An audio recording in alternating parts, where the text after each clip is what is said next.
स्वागत है आप सभी का हमारे चैनल पर। पिछली वीडियो में हमने जैन धर्म वाला चैप्टर आपका पूरा कर लिया था। उसमें सारे क्वेश्चंस आपके डिस्कस हो चुके थे। काफ़ी सारे फैक्ट्स आपके साथ डीप में वहाँ पर डिस्कस किए गए थे और उसकी PDF आपको हमारी वेबसाइट पर मिल जाएगी, जिसका लिंक हमारी इस वीडियो के डिस्क्रिप्शन में दिया गया है। इसके अलावा यहीं से आप हमारा टेलीग्राम चैनल भी अवश्य ज्वाइन कर लीजिए। आज की इस क्लास में हम अपना एक नया चैप्टर स्टार्ट करेंगे और देखिए छोटा ही चैप्टर है, एक क्लास में ही आपका ये पूरा हो जाएगा। चैप्टर का नाम है शैव एवं भागवत धर्म। इनसे भी कई बार क्वेश्चंस आते हैं, UPSC वगैरह में भी यहाँ से क्वेश्चन पूछे जाते हैं और अधिकतर लोग इन चैप्टर्स को थोड़ा सा इग्नोर कर देते हैं, लेकिन हम इसे करेंगे और अच्छे से सारे फैक्ट्सों के साथ आपको इस चैप्टर को करवाएंगे। शुरुआत करते हैं अपने पहले प्रश्न के साथ। प्राचीन भारत के विश्वोत्पत्ति यानी कॉस्मोजोनिक विषयक धारणाओं के अनुसार 4 युगों के चक्र का क्रम इस प्रकार है। ऑप्शन है ए द्वापर, कृत, त्रेता और कली। ऑप्शन बी है कृत, द्वापर, त्रेता और कली। ऑप्शन सी कृत, त्रेता, द्वापर और कली, या फिर ऑप्शन नंबर डी त्रेता, द्वापर, कली और कृत। UPSC प्रीलिम्स में भी पूछा गया है और ये थोड़ा सा आपकी जनरल नॉलेज के ऊपर भी एक बेस्ड क्वेश्चन है। तो देखिए जो 4 युगों के क्रम की हम बात करते हैं, कौन कौन से हैं? कृत, त्रेता, द्वापर और कली। तो सही उत्तर हो जाएगा आपका ऑप्शन नंबर सी। क्या क्रम है इनका? कृत, त्रेता, द्वापर और कली। यहाँ पर देखिए प्राचीन भारत की विशेषोत्पत्ति विषयक धारणाओं के अनुसार 4 युगों के क्रम का चक्र का क्रम इस प्रकार है। कृत यानी कि सतयुग, फिर त्रेता, फिर द्वापर और फिर कलयुग, जो कि अभी चल रहा है। ये 4 क्रम है। काफ़ी इजी सा क्वेश्चन था। अगला प्रश्न है, निम्नलिखित में से कौन सा प्राचीन भारत में शैव संप्रदाय था? ऑप्शन है ए आजीवक, बी मत्यमयूर, सी मयमत, या फिर option number D Ishana Shiva Gurudeva Paddhati. और यह भी आपसे UPSC प्रीलिम्स में पूछा है। और देखिए ये एक थोड़ा अच्छा क्वेश्चन है, इम्पोर्टेंट है। क्या है? प्राचीन भारत में शैव संप्रदाय यानी कि सबसे प्राचीन शैव संप्रदाय भी आप इसे कहते हैं। और इसका सही उत्तर है ऑप्शन नंबर बी मत्यमयूर। क्या है? मत्यमयूर, ये इसका उत्तर है। अब यहाँ पर हम देख लेते हैं क्या कहा गया है। देखिए प्राचीन भारत में मत्यमयूर नामक शैव संप्रदाय का उल्लेख हमें मिलता है। अब देखिए यहाँ पर हम थोड़ी सी बात कर लेते हैं शैव संप्रदाय की, कि शैव संप्रदाय में क्या क्या चीज़ें हैं, क्या क्या फैक्ट्स आपको याद रखने हैं। तो देखिए शैव संप्रदाय जो है ये मुख्यतः शुंग और सातवाहन वंश के समय प्रारंभ होता है। इसके अलावा यहाँ देखिए रेनीगुंटा जो कि मद्रास में है, वहाँ से इनका गुड़मिल्लन लिंग प्राप्त होता है। और शिव की सबसे प्राचीन मूर्ति है कौन? गुड़मिल्लन लिंग।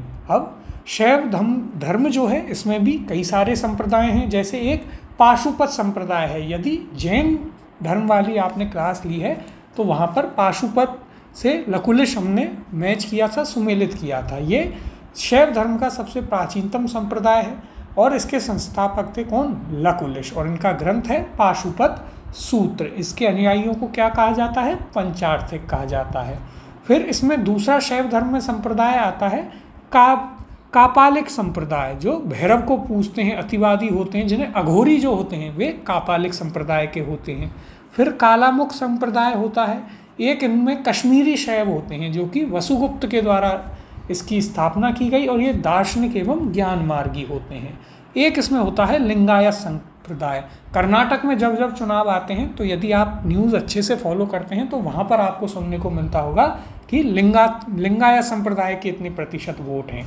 तो कर्नाटक में मुख्यतः यह पाया जाता है। ऋषि अल्लभ और बसव ने इसकी स्थापना की थी। मूर्ति पूजा नहीं करते और ये शवों को दफनाते हैं। तो देखिए यहाँ पर अब शैव धर्म जो है उसके बारे में हम आपको कुछ इम्पोर्टेंट चीज़ें अच्छे से बता देते हैं, जिससे ये फैक्ट्स आपको याद रहें और आप इन्हें अच्छे से अपनी नोट्स में भी ऐड कर लीजिएगा यदि कोई चीज़ मिसिंग है। तो देखिए सबसे पहले इसका विकास कब होता है? तो देखिए इसका विकास होता है शुंग और सातवाहन वंश के समय। कब? देखिए शुंग एंड सातवाहन वंश।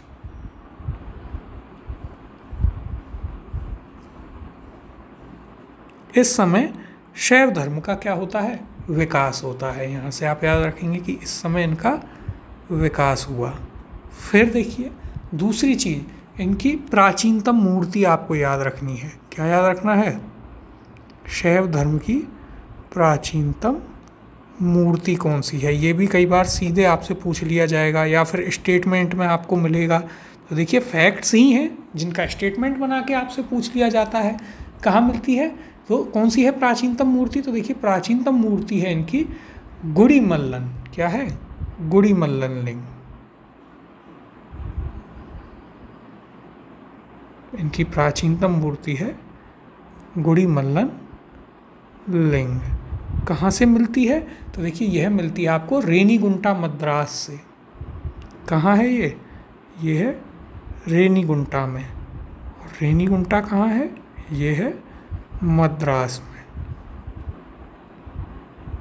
फिर देखिए शैव धर्म के कई संप्रदाय हैं, जैसे कि पहला इनमें से कौन सा है? पहला है इनमें से पाशुपत संप्रदाय। कौन सा है पहला? पहला है पाशुपत संप्रदाय। इसके बारे में यदि हम चीज़ों की बात करें या प्रमुख फैक्ट्स को देखें यहाँ पर, तो पाशुपत जो संप्रदाय है, सबसे पहली चीज़ आप याद रखिएगा कि यह इस क्रम में प्राचीनतम है, शैव धर्म का प्राचीनतम संप्रदाय है, पहली चीज़। इसके अलावा दूसरी चीज़ यदि आप यहाँ पर देखें तो संस्थापक कौन थे, यह हमने आपको पहले भी बताया, अभी भी थोड़ी देर पहले वर्बली आपको बताया, और आप लिख भी लीजिए इनके संस्थापक कौन थे। इसके संस्थापक थे लकुलिश। कौन थे? लकुलिश। फिर यदि हम बात करें इनका ग्रंथ कौन सा था, तो देखिए एक फैक्ट आपको यह भी याद रखना है कि पाशुपत संप्रदाय का ग्रंथ कौन सा है? इनका ग्रंथ है पाशुपत सूत्र। तो यह तो आप इजीली याद कर लेंगे। इसमें मुख्यतः आप ये याद रखिएगा कि संस्थापक कौन थे? लकुलिश थे। और इसके अनुयायियों को क्या कहते हैं? इसके जो फॉलोअर्स हैं उनको कहते हैं पंचार्थिक। क्या कहते हैं? देखिए पंचार्थिक। ये कुछ दो तीन चीज़ें हैं जो पाशुपत संप्रदाय के बारे में याद रखनी है। फिर देखिए दूसरा आता है कापालिक संप्रदाय। दूसरा कौन सा है? दूसरा है इसमें आपका कापालिक। कापालिक संप्रदाय के बारे में यदि बात करें तो ये कौन है? अघोरी है। कौन है? अघोरी। और अघोरी किसकी पूजा करते हैं? काल भैरव की। ठीक है, तो ये किसकी पूजा करते हैं? भैरव की पूजा। दो संप्रदाय हो गए। तीसरा कौन सा है? तीसरा है इसमें एक कालामुख संप्रदाय। तो एक इसका बस नाम ही याद रख लीजिए, कालामुख।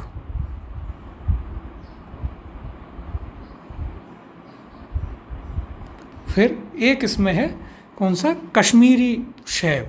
कौन सा है? देखिए एक होता है इनमें कश्मीरी शैव संप्रदाय। कश्मीरी सेब आप सभी लोग खाते हैं और उसी से याद रखें कश्मीरी शैव। इसके संस्थापक कौन थे वह आपको याद रखना है। देखिए तो इसके संस्थापक थे कौन? वसुगुप्त। कौन थे? वसुगुप्त। इसके क्या थे? संस्थापक थे।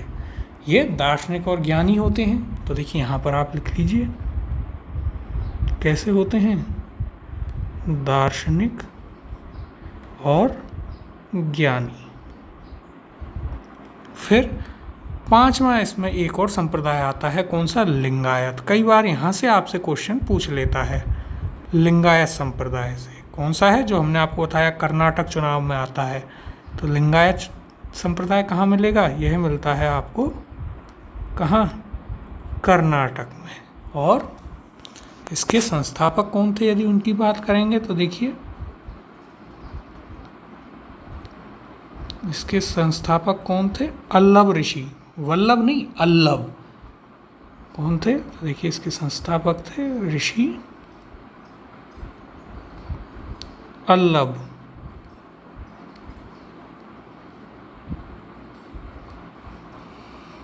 और ऋषि अल्लभ एवं ऋषि बसव, ये इसके कौन थे? संस्थापक थे। तो ये आप जरूर याद रखिएगा। और देखिए इनके बारे में एक चीज़ और कि ये मूर्ति पूजा नहीं करते। क्या नहीं करते? शिव भगवान को मानते हैं लेकिन मूर्ति पूजा नहीं करते। और ये शवों को दफनाते हैं। क्या करते हैं? देखिए ये शवों को दफनाते हैं। तो देखिए यहाँ पर हमने आपको जो मेन पॉइंट शैव धर्म के बारे में है वो आपको बताए हैं। शैव धर्म का विकास किसके समय होता है? शुंग और सातवाहन वंश के समय। प्राचीनतम मूर्ति है इनकी गुड़ीमल्लन लिंग, जो कि रेनीगुंटा मद्रास से मिली है। फिर इसके 5 संप्रदाय हैं। कौन कौन से? पहला पाशुपत संप्रदाय, जो कि प्राचीनतम है। इसके संस्थापक लकुलिश थे और इनका ग्रंथ है पाशुपत सूत्र। और इसके फॉलोअर्स को क्या कहते हैं? पंचार्थिक। फिर कापालिक यानी अघोरी, जो भैरव की पूजा करते हैं, काल भैरव की। तीसरा कालामुख। चौथा था कश्मीरी शैव, जिनके संस्थापक थे वसुगुप्त, जो कि दार्शनिक और ज्ञानी होते हैं। और फिर थे लिंगायत, 5वां, जो कर्नाटक में मिलता है। इसके संस्थापक ऋषि अल्लभ और वसव थे। मूर्ति पूजा नहीं करते हैं और शवों को ये दफनाते हैं। तो ये सारे फैक्ट्स आपको याद रखने हैं शैव संप्रदाय के बारे में, शैव धर्म के बारे में। अब अगले प्रश्न की ओर चलते हैं। अर्धनारीश्वर मूर्ति में आधा शिव तथा आधा पार्वती प्रतीक है। ऑप्शन है ए पुरुष और नारी के योग का, बी देवता और देवी के योग का, सी देवी और उसकी शक्ति के योग का, या फिर ऑप्शन नंबर डी उपर्युक्त किसी का नहीं। तो देखिए इसका सही उत्तर है ऑप्शन नंबर सी, देव और उसकी शक्ति के योग का प्रतीक है क्या? अर्धनारीश्वर मूर्ति, जिसमें आधे शिव और आधे पार्वती आपको देखने को मिलते हैं। अब यहाँ पर यदि हम इसके बारे में बात करें तो देखिए प्राचीन काल में अर्धनारीश्वर के रूप में भी शिव की कल्पना की गई है, जो पुरुष एवं प्रकृति अथवा देव और उसकी शक्ति के योग को दर्शाता है। क्या है ये? पुरुष एवं प्रकृति, या तो पुरुष एवं प्रकृति को, या फिर देव और उसकी शक्ति के योग को दर्शाता है। शिव और पार्वती की संयुक्त मूर्तियां गुप्त युग में और उसके परवर्ती युग में विशेष रूप से उकेरी गईं। इसी संयोग का वर्णन कालिदास ने किसमें किया है? कुमार संभव में किया है। आगे हम इनके बारे में पढ़ेंगे। मैं अत्यंत यत्नपूर्वक किया है। शिव और पार्वती का परस्पर इतना तादात्म्य हुआ कि दोनों ही सन्निहित मूर्ति अर्धनारीश्वर के रूप में समाज में चल पड़ी। अब अगला प्रश्न देखते हैं।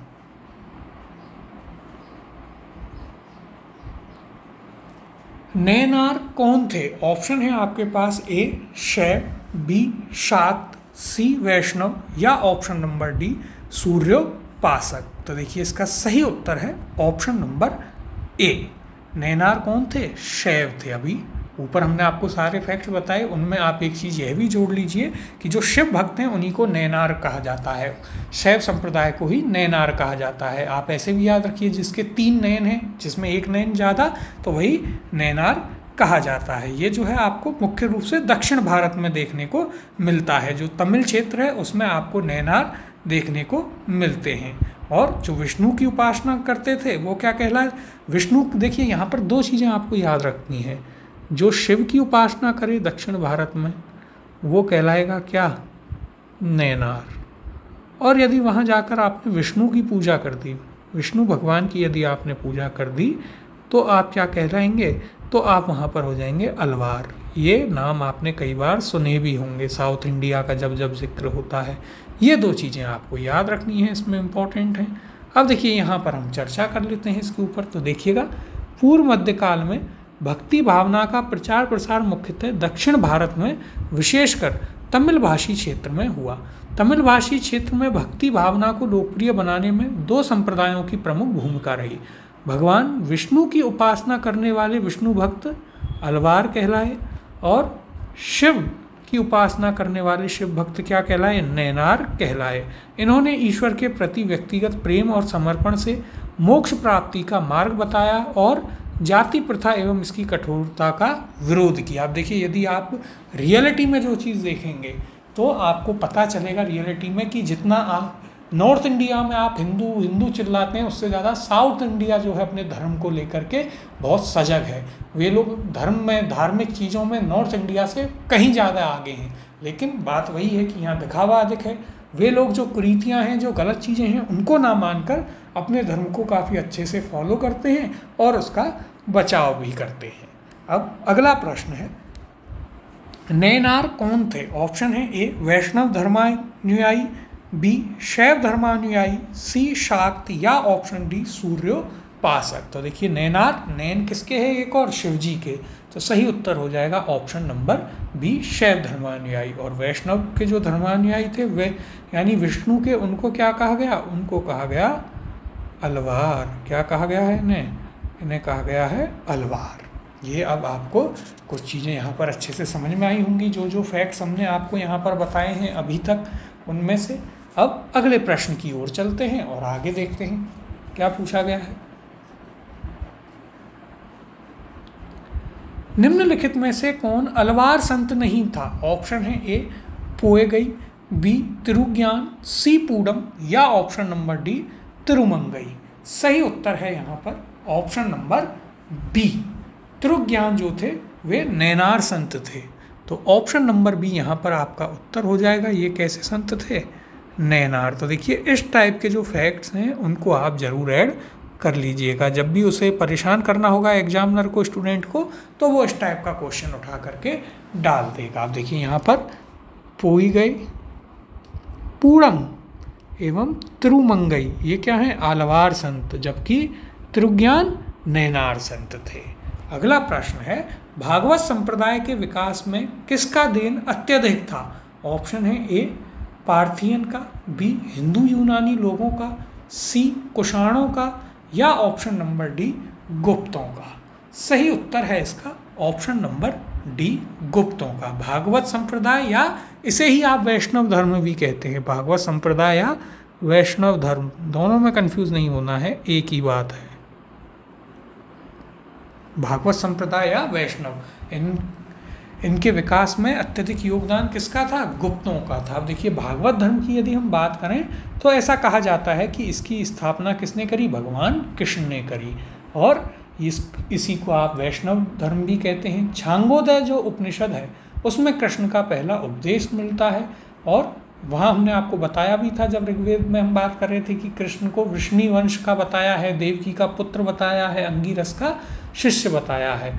और ऐत्रेय ब्राह्मण कहता है कि कृष्ण ही नारायण है, यानी वही विष्णु हैं। तो ये चीज़ किस में कही गई है? ये आपके भागवत धर्म से संबंधित है। और नारायण के जो अनुयायी थे उनको पांचरात्रिक कहा गया है। मत्स्य पुराण में भगवान विष्णु के 10 अवतारों का आपको उल्लेख मिलता है, जिसमें 8वां अवतार बलराम को बताया है, 9वां बुद्ध को, और 10वां कल्कि, जिसकी घोषणा की गई है कि वे आगे जाकर होंगे। और भगवान विष्णु का पहला उल्लेख आपको कहाँ मिलता है? तो यह ऋग्वेद में मिलता है आपको। भागवत धर्म कहाँ है? ये पूरे उसमें फैला, लेकिन दक्षिण भारत में इसी भागवत धर्म को क्या कहा गया? आलवार कहा गया। तो यह चीज़ आप याद रखिएगा। अब यहाँ पर देखिए, भागवत अथवा वैष्णव धर्म का चरमोत्कर्ष गुप्त राजाओं के शासनकाल में हुआ। गुप्त नरेश वैष्णव मतानुयायी थे तथा उन्हें इसे अपना राजधर्म बनाया। अधिकांश गुप्त शासक परम भागवत की उपाधि धारण करते थे। विष्णु का वाहन गरुण गुप्तों का राज चिन्ह था। जब हम आगे जा कर के गुप्त वंश पढ़ेंगे वहाँ पर ये सारी चीज़ें भी आपको काफ़ी डिटेल में बताई जाएंगी। अगला प्रश्न है, भागवत धर्म के प्रवर्तक थे। ऑप्शन है ए जनक, बी कृष्ण, सी याज्ञवल्क्य, या ऑप्शन डी सूरदास। और देखिए यह आपसे RAS प्रीलिम्स में पूछा जा चुका है। तो देखिए हमने आपको बताया अभी शुरुआत में ही कि भागवत धर्म या वैष्णव धर्म की स्थापना किसने की थी? भगवान कृष्ण ने। तो सही उत्तर हो जाएगा इसका ऑप्शन नंबर बी कृष्ण। देखिए इसके अनुसार क्या है, भागवत धर्म क्या कहता है? स्थापना कृष्ण ने करी। और कृष्ण कैसे थे? वृष्णि वंश के थे। क्या है इसके अनुसार मान्यता? वैसे तो यह चीज़ें हम आपको ऋग्वेद वाले जो चैप्टर था वैदिक काल उसमें भी बता चुके हैं। वृष्ण वंश के थे। इसके अलावा क्या कहा है इसमें? कृष्ण को देवकी का पुत्र कहा है। और एक और चीज़ हमने आपको बताई थी, किस ऋषि के शिष्य बनाए? अंगिरस के शिष्य। किसके? ऋषि अंगिरस के शिष्य बताए गए हैं। कौन? भगवान कृष्ण, आपके भागवत या शैव धर्म में। इसके अलावा यदि हम बात करें तो देखिए, पहला उपदेश छांदोग्य उपनिषद में मिलता है। और ऐत्रेय ब्राह्मण क्या कहता है? देखिए, एक चीज़ यह भी याद रखिएगा, महत्वपूर्ण है, अभी हमने आपको ओरली भी बताई थी।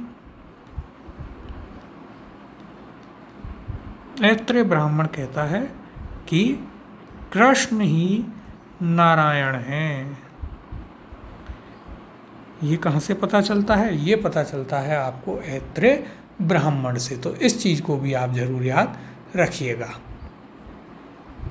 अब देखिए, इसके बाद यदि और बात करें इस पर, तो मत्स्य पुराण में 10 अवतारों की चर्चा हुई है, वो हमने आपको बताया। और विष्णु का पहला उल्लेख ऋग्वेद में आपको मिलता ही है। अब यहाँ पर भी हम बात कर लेते हैं क्या कहा गया है। तो देखिए, परंपरा अनुसार भागवत धर्म के प्रवर्तक वृष्णि सातत्ववंशी कौन थे? कृष्ण थे, जिन्हें वसुदेव का पुत्र होने के कारण वासुदेव कृष्ण कहा जाता है। वे मूलतः मथुरा के निवासी थे, सभी जानते हैं। छांदोग्य उपनिषद में उन्हें देवकी पुत्र कहा गया है तथा घोर अंगिरस का शिष्य भी बताया गया है, जो हमने आपको ऊपर चीज़ें लिखाई हैं। तो इन्हें भी आप ऐड कर लीजिएगा जहाँ पर भी आपने भागवत धर्म या वैष्णव धर्म लिखा हुआ हो। अब अगला प्रश्न देखते हैं। निम्न में से किस ग्रंथ में सर्वप्रथम देवकी के पुत्र कृष्ण का वर्णन किया गया है? ऑप्शन है ए महाभारत, बी छांदोग्य उपनिषद, सी अष्टाध्यायी, या ऑप्शन नंबर डी भगवत पुराण। और यह भी आपसे आरएएस प्रीलिम्स में पूछा गया है। सही उत्तर है इसका ऑप्शन नंबर बी, छांदोग्य उपनिषद में जो है सर्वप्रथम कृष्ण को देवकी का पुत्र बताया गया है।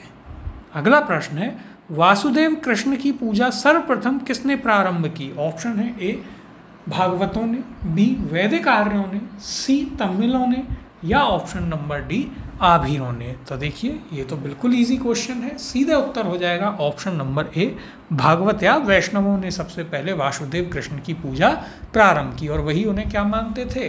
वही उन्हें मानते थे कि हमारे जो भागवत धर्म है उसकी स्थापना किसके द्वारा की गई है? भगवान कृष्ण के द्वारा, इसीलिए वे उनकी पूजा सर्वप्रथम उन्होंने प्रारंभ की। अब यहाँ पर हम देखिए इसकी चर्चा कर लेते हैं। यहाँ क्या दिया गया है? तो देखिए, वैष्णव धर्म का प्रारंभिक रूप भागवत धर्म के अंतर्गत देवकी पुत्र भगवान वासुदेव कृष्ण के पूजन में दर्शित होता है, जो संभवतः 6ठी सदी ईसा पूर्व के पहले स्थापित हो चुका था।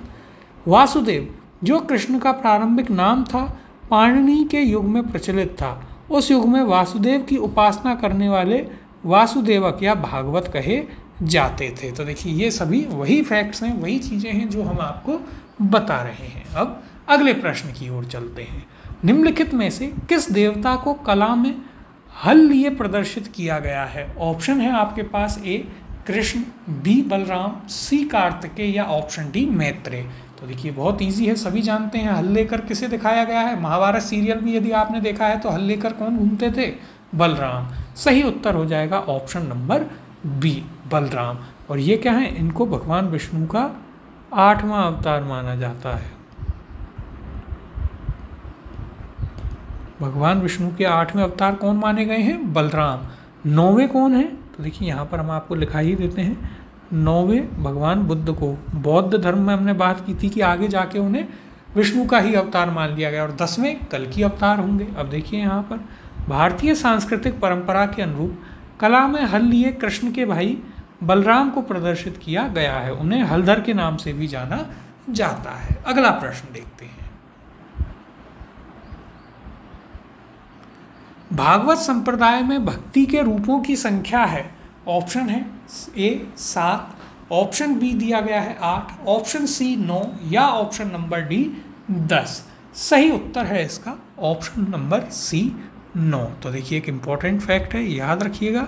भागवत धर्म में या भागवत संप्रदाय में भक्ति के रूपों की संख्या कितनी है? 9 है। अगला प्रश्न है, हेलियोडोरस का देशनगर अभिलेख संदर्भित है। ऑप्शन है ए संकर्षण तथा वासुदेव से, बी संकर्षण तथा प्रद्युम्न से, सी संकर्षण प्रद्युम्न तथा वासुदेव से, या ऑप्शन डी केवल वासुदेव से। और देखिए ये यूपीएससी प्रीलिम्स में पूछा है, अच्छा क्वेश्चन है। सही उत्तर है इसका ऑप्शन नंबर डी केवल वासुदेव से। हेलियोडोरस, जिसका आप नाम अभी आगे भी पढ़ेंगे, इसका एक बेसनगर इंस्क्रिप्शन है या बेसनगर अभिलेख है, उसमें किसका नाम आता है, वह संदर्भित है किससे, तो केवल वासुदेव से, यानी अर्थात कृष्ण से संदर्भित है। कौन था यदि हम बात करें हेलियोडोरस, तो ये तक्षशिला में जो हेलियोडोरस को क्या बनाया था, भागवत धर्म इसने ग्रहण कर लिया था। इसकी पूरी कहानी हम आपको बताएंगे। अब देखिए यहाँ पर यदि हम चर्चा करें तो भागवत धर्म से संबंध प्रथम उपलब्ध प्रस्तर स्मारक विदिशा बेसनगर का गरुड़ स्तंभ है। इससे पता चलता है कि तक्षशिला के यवन राजदूत हेलियोडोरस ने भागवत धर्म ग्रहण किया। क्या किया उसने, भागवत धर्म ग्रहण किया, जो अभी हम आपको बता रहे थे, और इस स्तंभ की स्थापना करवाकर उसकी पूजा की थी। इस पर उत्कीर्ण लेख में हेलियोडोरस को भागवत तथा वासुदेव को देवदेवस अर्थात देवताओं का देवता कहा गया है। तो आपको यह भी चीज़ याद रखनी है, इंपॉर्टेंट फैक्ट्स हैं यहाँ पर कुछ, कि ये जो इंस्क्रिप्शन है या अभिलेख है, इसमें हेलियोडोरस को क्या कहा गया है, भागवत, क्योंकि उसने भागवत धर्म अपना लिया था। और वासुदेव को क्या कहा है, अर्थात भगवान कृष्ण को क्या कहा गया है, देवदेवस यानी देवताओं के देवता कहा गया है। अब अगला प्रश्न देखते हैं। भागवत धर्म से संबंधित प्राचीनतम अभिलेखीय साक्ष्य है। ऑप्शन है ए समुद्रगुप्त का इलाहाबाद अभिलेख। आगे देखते हैं क्या क्या ऑप्शन है। बी हेलियोडोरस का बेसनगर अभिलेख, सी स्कंदगुप्त का भितरी स्तंभ लेख, या ऑप्शन डी मेहरौली स्तंभ अभिलेख।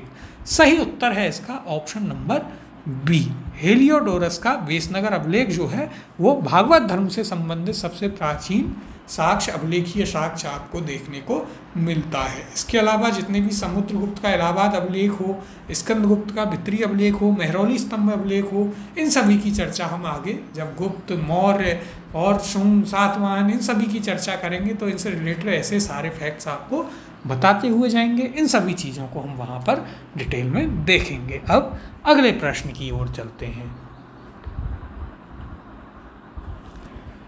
भागवत धर्म का ज्ञात सर्वप्रथम अभिलेखीय साक्ष्य है। ऑप्शन है ए समुद्रगुप्त की प्रयाग प्रशस्ति, बी गौतमी बलश्री का नासिक अभिलेख, सी बेसनगर का गरुड़ स्तंभ, या ऑप्शन डी धनदेव का अयोध्या अभिलेख। तो सही उत्तर है इसका ऑप्शन नंबर सी, बेसनगर का गरुड़ स्तंभ, जो कि किसके द्वारा बनवाया गया, जो बनवाया गया हेलियोडोरस के द्वारा। किसके द्वारा, हेलियोडोरस के द्वारा इसे बनवाया गया था।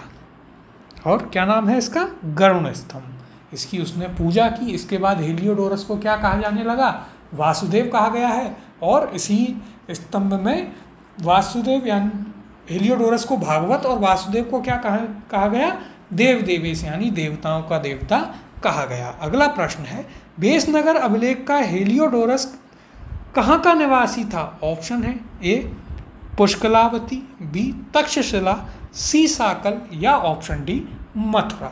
सही उत्तर है इसका ऑप्शन नंबर बी, तक्षशिला। यूनानी राजदूत था जो कि यवन राजदूत तक्षशिला में, और उसने फिर क्या किया था हेलियोडोरस ने, उसने भागवत धर्म अपना लिया था। इसके बाद उसे भागवत कहा जाने लगा। फिर उसने बेसनगर में क्या किया, गरुड़ स्तंभ की स्थापना करवाई थी, जो कि प्रथम अभिलेखीय साक्ष्य है किसका, भागवत धर्म का। ये 3-4 फैक्ट्स हैं इससे रिलेटेड जो आपको यहाँ पर याद रखने हैं। अब अगला प्रश्न देखते हैं।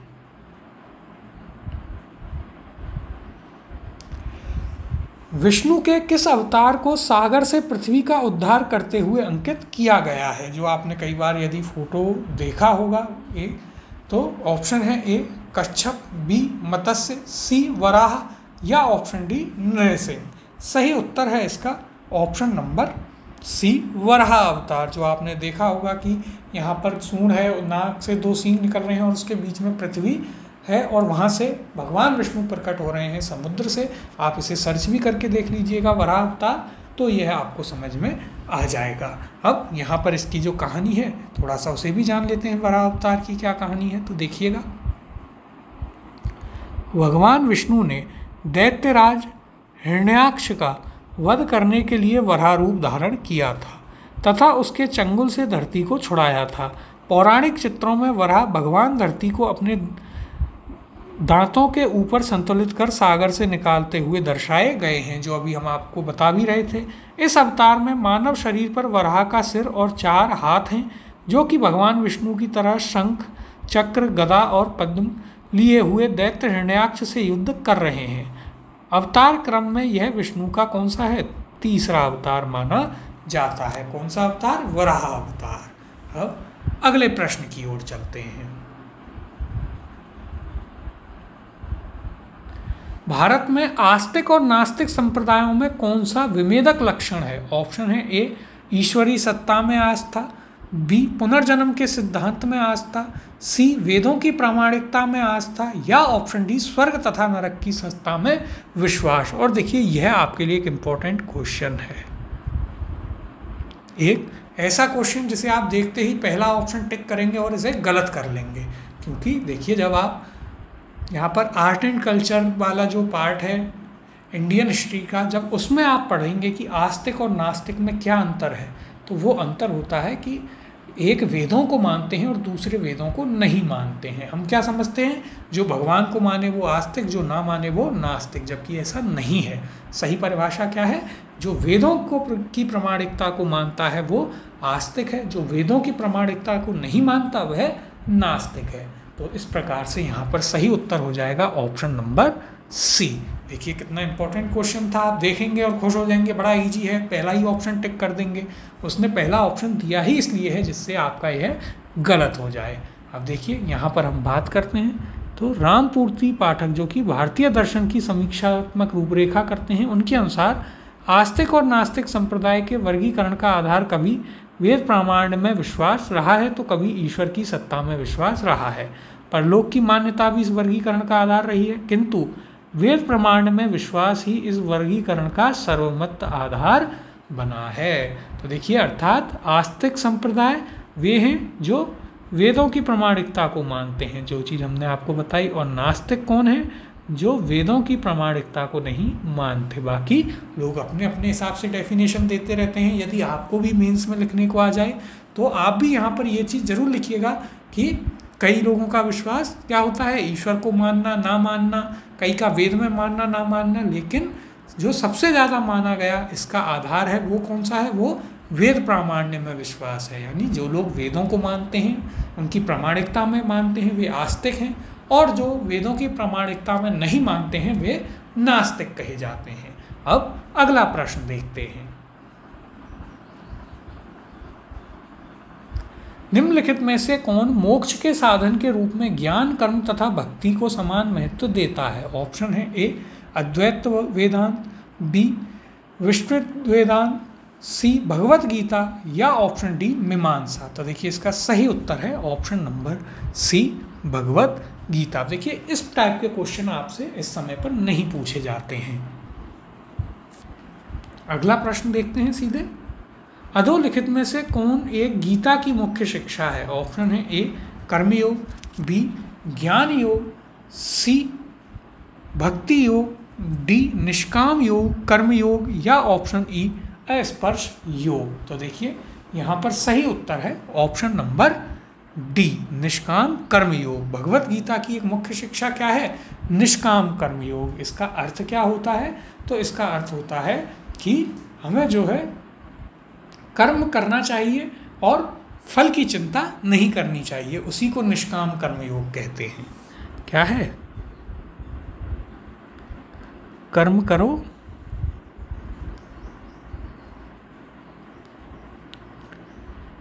फल की चिंता मत करो, इसी को क्या कहते हैं? निष्काम कर्मयोग।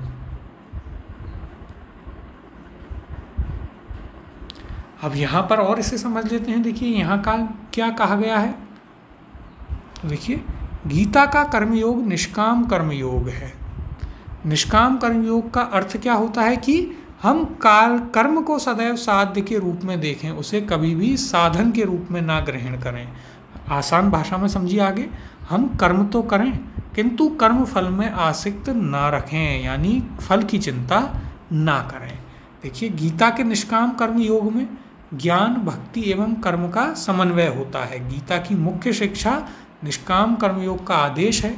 गीता स्वयं विभिन्न योग मार्गों का तुलनात्मक अध्ययन करके निष्काम कर्मयोग की श्रेष्ठता को स्वीकार करती है। आधुनिक युग में लोकमान्य तिलक, महात्मा गांधी आदि विचारकों ने कर्मयोग, विशेषतः निष्काम कर्मयोग को ही गीता की मुख्य शिक्षा स्वीकार किया है। तो देखिए ये आपको याद रखना है। ऐसे तो आपको पता ही है गीता में क्या कहा गया है, कर्म किए जाओ, फल की चिंता मत करो, उसे ही क्या कहते हैं, निष्काम कर्मयोग। बस इतना सा आप याद रखिए, फिर ये प्री में आए, मेंस में आए, कहीं भी आए आप इजीली कर लेंगे।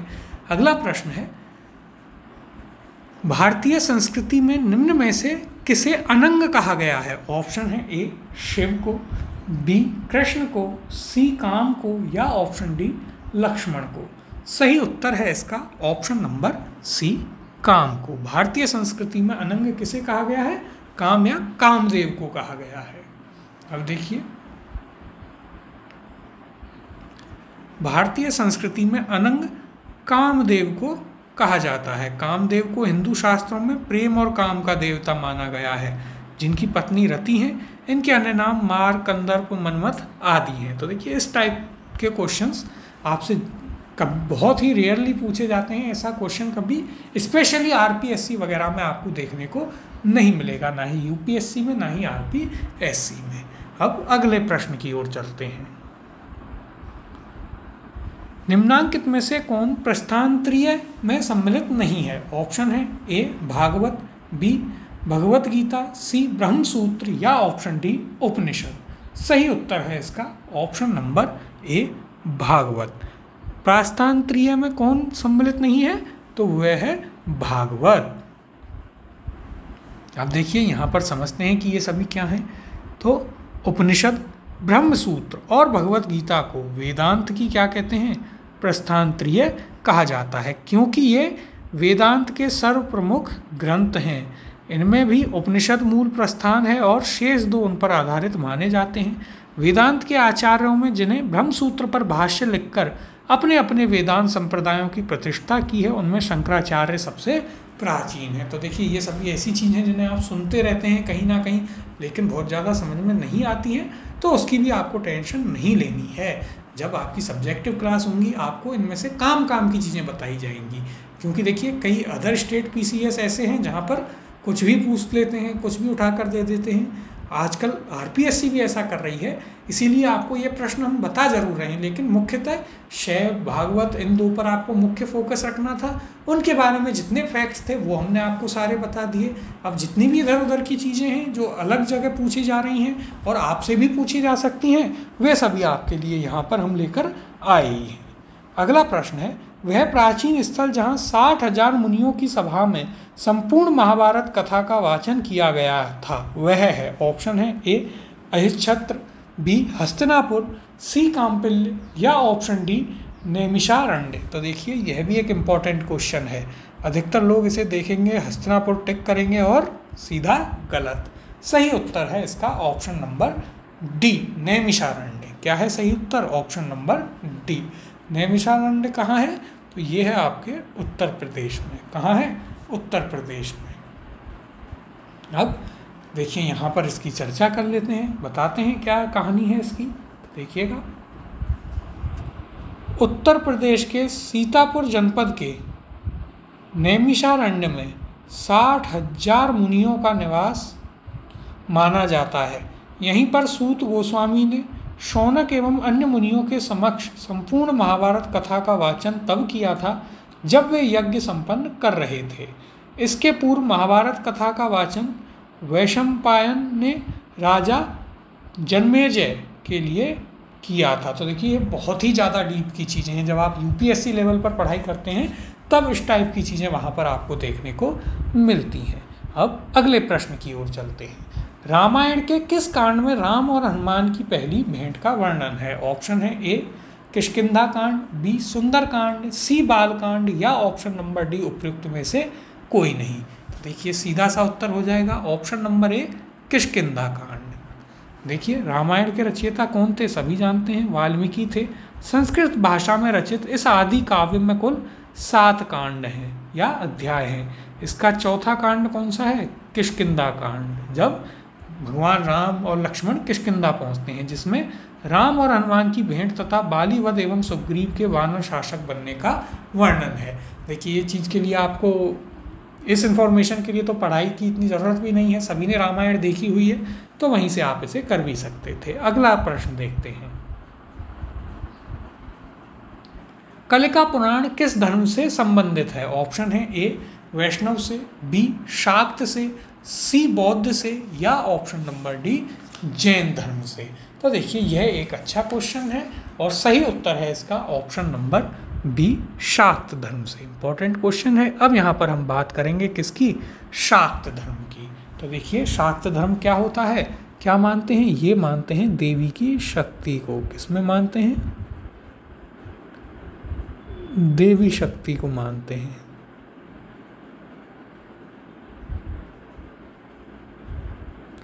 किसमें मानते हैं, देवी शक्ति में ये लोग मानते हैं।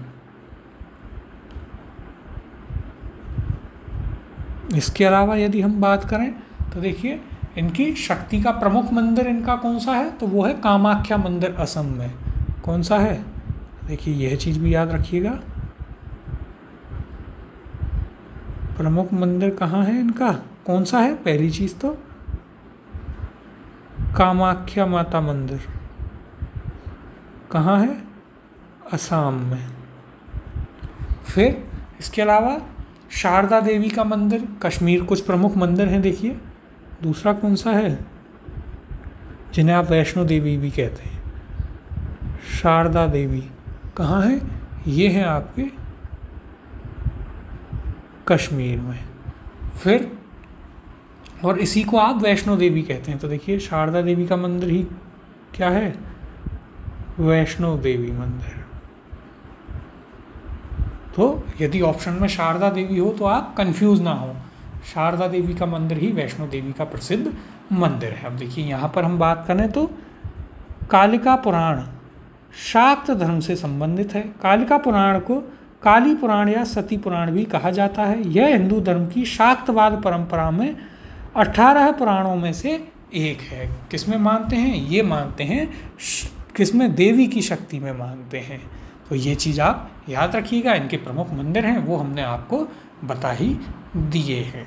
अगला प्रश्न है, सूची 1 को सूची 2 से सुमेलित कीजिए तथा सूचियों के नीचे दिए गए कूट से सही उत्तर का चयन कीजिए। सूची 1 में क्या है, सूची 1 में है देवता और सूची 2 में है उनकी पहचान।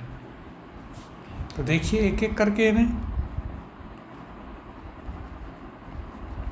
सूचियों को देख लेते हैं। पहले सूची 1 में है शिव, विष्णु, गणेश, सरस्वती।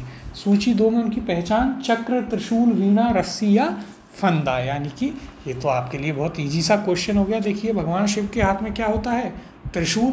तो ए आपका 2 से मैच हो जाएगा। किससे मैच होगा, 2 से। फिर भगवान विष्णु के हाथ में क्या रहता है, चक्र रहता है, तो ये बी 1 से। गणेश जी के हाथ में क्या होता है, गणेश जी के हाथ में रस्सी या फंदा। और सरस्वती माँ के हाथ में वीणा। तो क्या बना, कूट बना आपके पास 2, 1, 4, 3। यानी कि किस ऑप्शन में है, option number B A2, B1, C4, D3। Option number B आपका सही उत्तर होगा। अब अगले प्रश्न की ओर चलते हैं। पुरी में रथ यात्रा किसके सम्मान में निकाली जाती है? तो देखिए ये तो हर बार जब भी निकलती है तो रील, शॉर्ट्स, सारी चीज़ें आपको यूट्यूब, इंस्टाग्राम या पूरे सोशल मीडिया पर देखने को मिलती हैं। ऑप्शन है ए भगवान राम के, बी भगवान विष्णु के, सी भगवान जगन्नाथ के, या ऑप्शन डी भगवान शिव के। तो सही उत्तर है इसका ऑप्शन नंबर सी, भगवान जगन्नाथ के सम्मान में रथ यात्रा निकलती है। भगवान जगन्नाथ किसको माना गया है, तो भगवान जगन्नाथ अर्थात कृष्ण भगवान। ये याद रखिएगा, आपसे भगवान जगन्नाथ ना दे करके वहाँ पर कृष्ण दे देगा तो आप कंफ्यूज हो जाएंगे। तो याद रखना है भगवान कृष्ण को ही भगवान जगन्नाथ कहा गया है। यहाँ पर देखिए प्रतिवर्ष आषाढ़ माह के शुक्ल पक्ष में उड़ीसा के पुरी में भगवान जगन्नाथ, यानी देखिए यहाँ भी लिखा है कृष्ण बलराम और सुभद्रा के सम्मान में रथ यात्रा निकाली जाती है। अगला प्रश्न है, नासिक में कुंभ मेला निम्न में से किस एक नदी के तट पर लगता है? ऑप्शन है ए ताप्ती नदी, बी नर्मदा नदी, सी कोयना नदी या ऑप्शन डी गोदावरी नदी।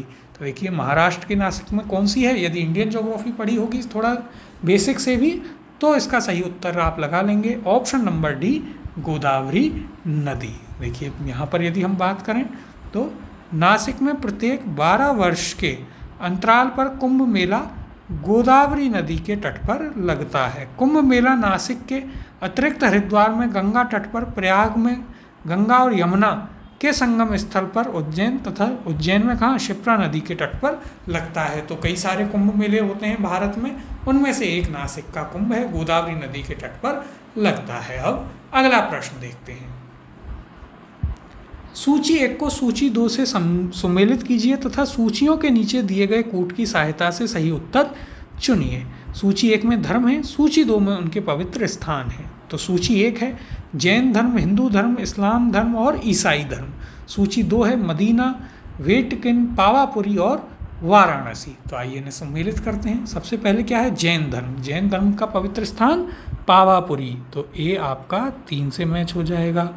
फिर हिंदू धर्म हम सभी जानते हैं, वाराणसी बहुत ईजी सा क्वेश्चन है, इस टाइप के क्वेश्चन तो पूछे भी नहीं जाएंगे आपसे। इस्लाम धर्म मक्का मदीना 1 से, और ईसाई धर्म वेटिकन से। यानी क्या हो गया यहाँ पर आपका युग्म क्या बनता है? युग्म बनता है आपका 3, 4, 1, 2। किस ऑप्शन में है? A3, B4, C1, D2। Option number C यहाँ पर आपका उत्तर हो जाएगा। तो देखिए ये क्या हो गया, ये आपका पूरा चैप्टर हो गया है भागवत और शैव धर्म का। इसी के साथ क्वेश्चन के साथ आपका यह चैप्टर यहाँ पर पूरा हो गया है। काफ़ी इजी सा चैप्टर था, जो अलग अलग धर्म थे उनके बारे में हमने आपको कई सारी चीज़ें भी यहाँ पर बता दी हैं, उन्हें आप याद रखिएगा, इसे रिवाइज़ कीजिए। हमारी वेबसाइट पर जाकर के क्विज़ेस को अटैम्प्ट कीजिए, टेलीग्राम चैनल अवश्य ज्वाइन कर लीजिए। मिलते हैं आपसे अगली क्लास में, जहाँ पर हम आपके जो महाजनपद काल है उसमें जो से वंश आते हैं उनके ऊपर क्वेश्चंस को करेंगे। मिलते हैं अगली क्लास में।